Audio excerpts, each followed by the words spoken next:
రెడ్డిగా Mamnoor airport నిర్మాణానికి ముందడుగు విస్తరణకు 205 కోట్లు విడుదల చేసిన రాష్ట్ర సర్కార్ 253 ఎకరాల భూమి సేకరించేందుకు నిర్ణయం. త్వరలో నిర్మాణ పనులు మొదలు పెట్టబోతా ఉన్నారు. ఇప్పుడు మామునూరు ఎయిర్పోర్ట్ అంటే వరంగల్లో ఉన్నటువంటి ఎయిర్పోర్టు. ఇది గతంలో చాలా కాలం నుంచి ఉన్నటువంటి ఎయిర్పోర్ట్. ఇక్కడ కొత్తగా కట్టేది ఏం లేదు. కాకపోతే అది మూతబడి కొంత ల్యాండ్ ఆక్యుపై చేయని, ఎవరు ఎంక్రోచ్మెంట్ చేసి రకరకాల ఇబ్బందులు అయినాయి. సో ఇప్పుడు 205 కోట్ల రూపాయలు విడుదల చేసి 553 ఎకరాల భూమిని సేకరిస్తూ ఉన్నారు. దాంట్లో విమానాశ్రయాన్ని తీసుకొస్తా ఉన్నారు. సో ఇప్పుడు హైదరాబాద్ నుంచి 150 కిలోమీటర్ల పరిధిలో కొత్త విమానాశ్రయం ఉండొద్దని గతంలో జిఎంఆర్తో ఏపీ సర్కార్ చేసుకున్నటువంటి ఒప్పందం. సో ఆ ఒప్పందాన్ని ఇప్పుడు ఉపసంహరించుకుంది జిఎంఆర్.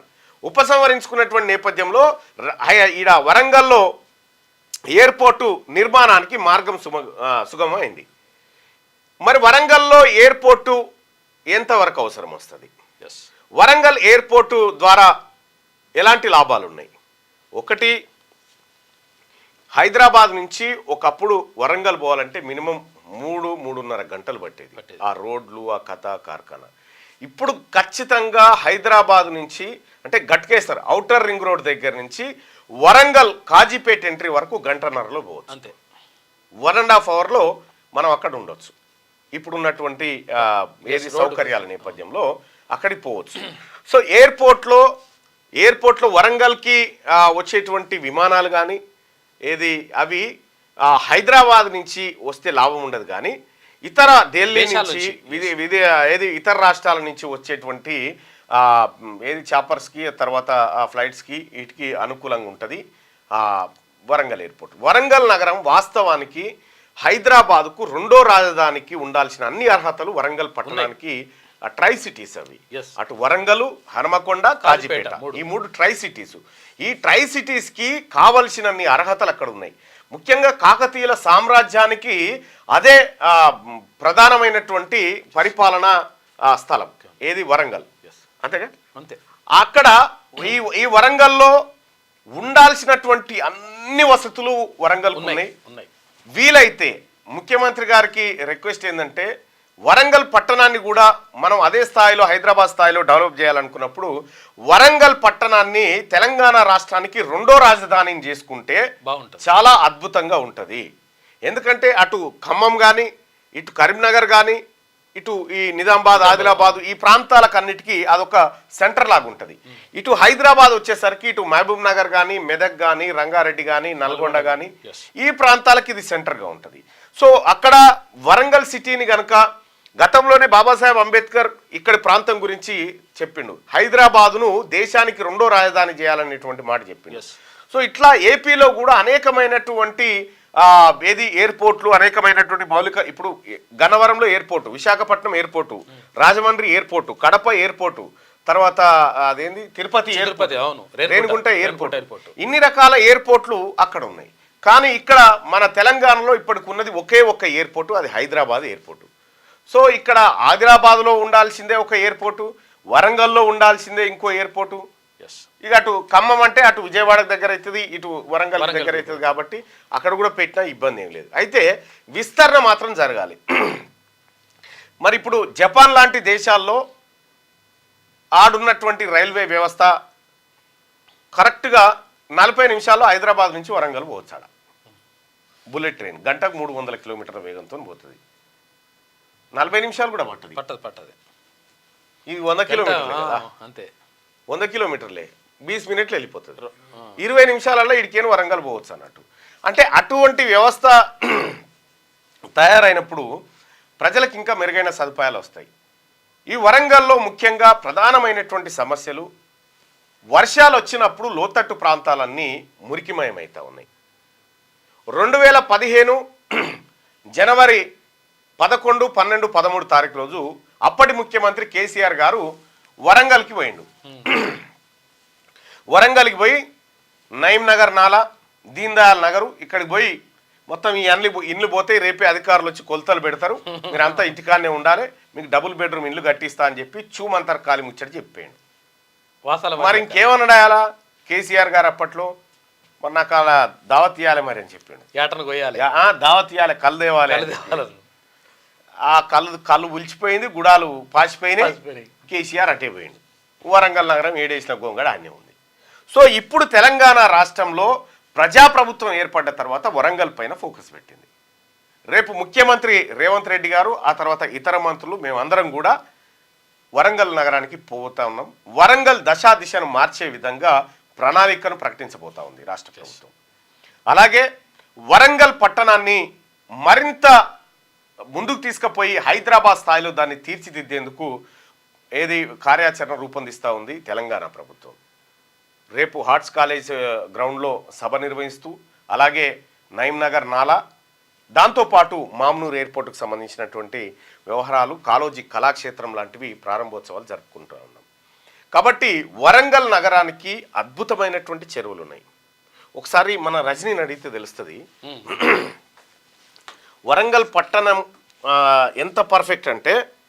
దాని వాస్తవానికి ముఖ్యమంత్రి గారు మీరు ఈ దిశగా ఆలోచిస్తే బెటర్.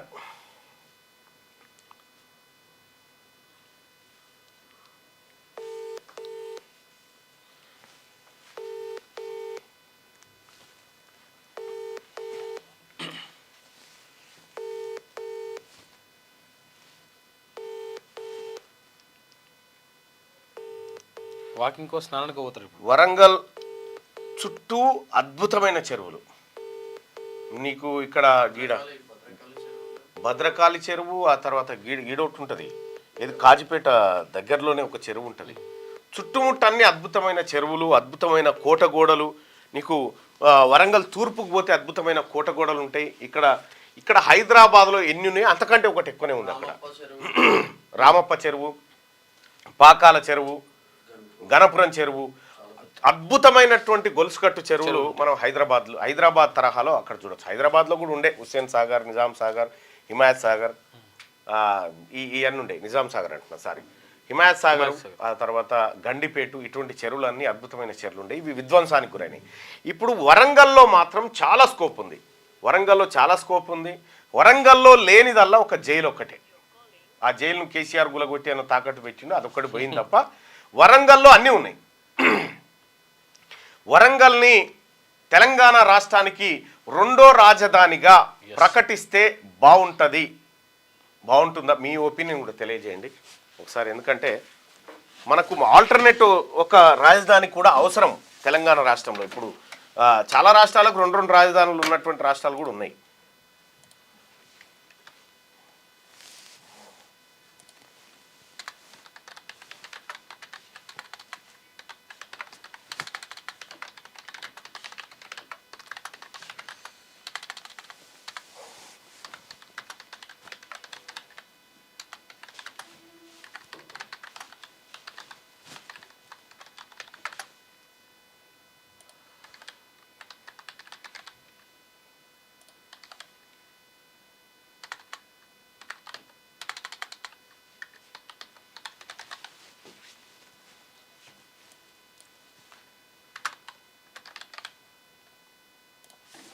మీ ఒపీనియన్ తెలియజేయండి ఈ అంశం పట్ల.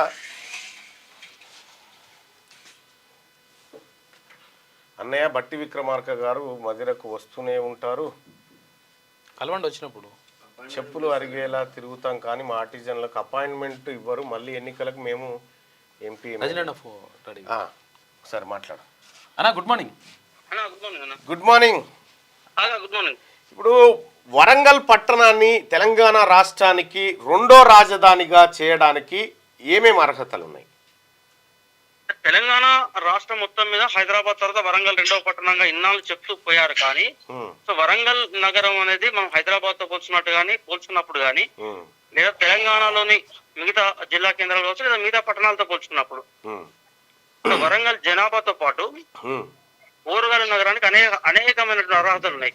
సో గతంలో నిజాం పాలనలోనే వరంగల్ నగరం అనేది ప్రధానంగా సో ఆ రోజుల్లోనే రైలు మార్గం ఇప్పుడు ఉత్తర దక్షిణ భారతదేశాన్ని కలిపేటువంటి కీలకమైనటువంటి కాజుపేట జంక్షన్ గానీ, గతంలో మామ్నూర్ ఎయిర్పోర్ట్ గానీ, సో విమానాశ్రయం, సో రోడ్డు మార్గం, రైలు మార్గం, విమానాశ్రయం లాంటి అన్ని కూడా కలిగి ఉన్నటువంటి నేపథ్యం.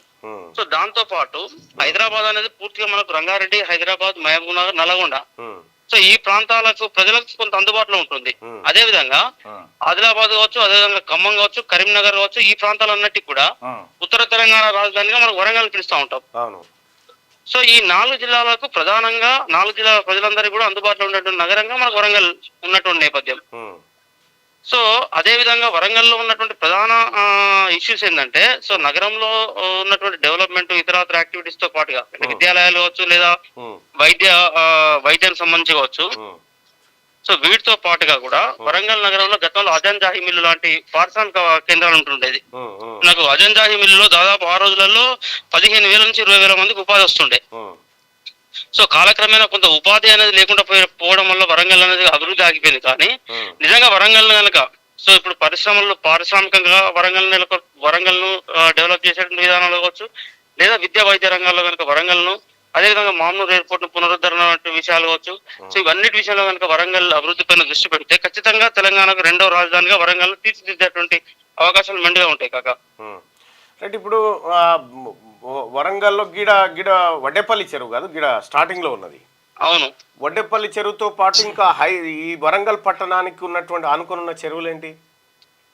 భద్రకాళి బండు, వడ్డపల్లి చెరువు, ధర్మసాగర్ రిజర్వాయర్. ఆ, సో ఇవన్నీ కూడా వరంగల్ నగరానికి తాగునీరు అందించేటువంటి జలాశయాలుగా ఉన్నాయి. ఉమ్, సో అదే విధంగా మొన్ననే యాక్చువల్లీ ఏంటంటే తెలంగాణలో కాంగ్రెస్ ప్రభుత్వం ఏర్పడిన తర్వాత ఉమ్, కొంత వరంగల్ అభివృద్ధి పైన దృష్టి కేంద్రీకరించిందని చెప్పొచ్చు. ఇప్పుడు నిన్న కూడా ఉమ్, మామ్నూర్ ఎయిర్పోర్ట్ కు సంబంధించి మామ్నూర్ విమానాశ్రయ భూసేకరణకు 250 కోట్ల రూపాయలు రిలీజ్ చేస్తే జీవో విడుదల చేశారు. ఉమ్, ఉమ్, అదే విధంగా రాత్రి ఉమ్, సో గత 30 ఏళ్ళుగా వరంగల్ నగర ప్రజలు ఎదురు చూస్తున్నటువంటి ఉమ్, ఏదైతే మాస్టర్ ప్లాన్ ఉందో కూడా మాస్టర్ ప్లాన్ కు సంబంధించి కూడా నిన్న రాత్రి జీవో రిలీజ్ చేశారు. సో కూడా మాస్టర్ ప్లాన్ కూడా అప్రూవల్ చేసింది ప్రభుత్వం. ఉమ్, ఉమ్, సో గడిచినటువంటి ఒక వారం రోజులుగా ఉమ్, సో వరంగల్ అభివృద్ధికి సంబంధించినటువంటి ఇష్యూస్ వేగంగా జీవోలు విడుదల అవుతా ఉన్నాయి. ఉమ్, దీర్ఘకాలికంగా వరంగల్ ప్రజలు ఎదురు చూస్తున్నటువంటి కూడా మాస్టర్ ప్లాన్ కావచ్చు, ఉమ్, అదే విధంగా భద్రకాళి బండుకు సంబంధించి కూడా భద్రకాళి బండు గతంలో అభివృద్ధి చేసినప్పటికీ భద్రకాళి చెరువుకు సంబంధించినటువంటి వాటర్ కూడా రిలీజ్ చేశారు. చెరువులో ఉన్నటువంటి పూడిక కావచ్చు, సో ఇతర వాటన్నిటిని కూడా క్లీన్ చేసేటువంటి ఉద్దేశంతో సో వాటర్ ప్రస్తుతం మొత్తం కూడా కిందికి వదిలినటువంటి నేపథ్యం ఉంది. ఉమ్, అదే విధంగా మామూలు ఎయిర్పోర్ట్ కు సంబంధించినటువంటి డబ్బులు రిలీజ్ చేశారు.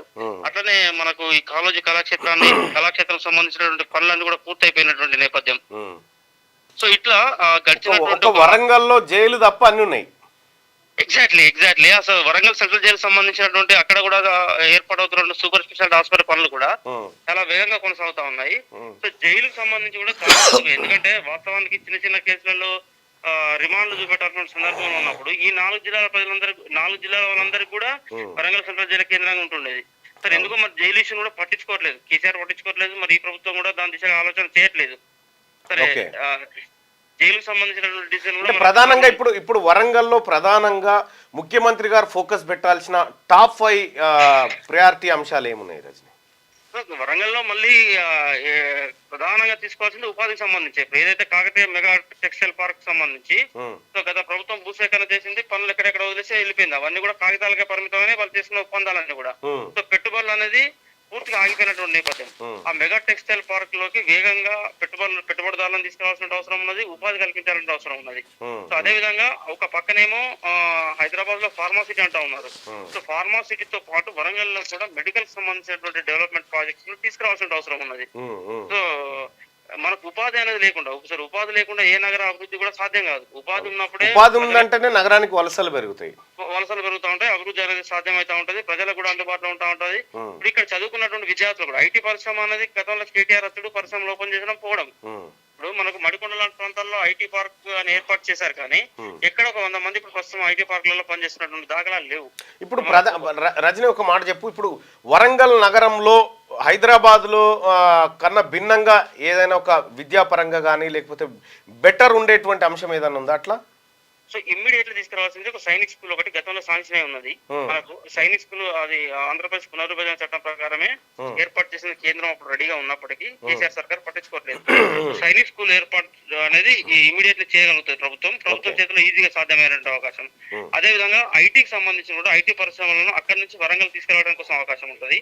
అదే విధంగా మనం అనుకున్నటువంటి టెక్స్టైల్ పార్క్ కావచ్చు, తర్వాత పర్యాటక రంగంలో కూడా వరంగల్ అద్భుతంగా తీర్చిదిద్దచ్చు. సో వరంగల్ ప్రధానంగా ఉండేది పర్యాటక రంగం.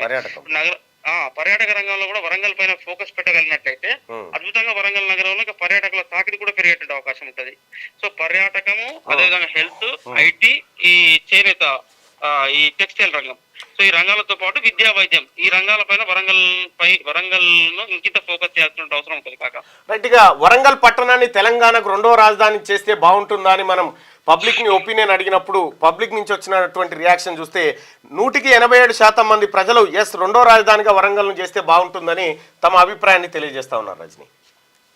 సో అద్భుతంగా తెలంగాణ ప్రజలందరి యొక్క అభిప్రాయాలను గౌరవించి తెలంగాణ ప్రభుత్వం కూడా ఆ దిశగా చర్యలు తీసుకుంటే బాగుంటుంది. నిజంగా తెలంగాణ ప్రజలందరూ కూడా ప్రత్యేకంగా ధన్యవాదాలు వరంగల్ నగర ప్రజల తరపున.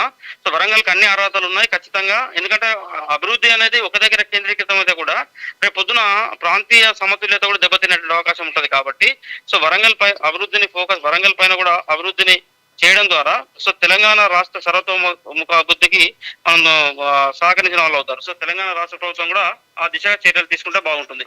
Right Rajani, thank you.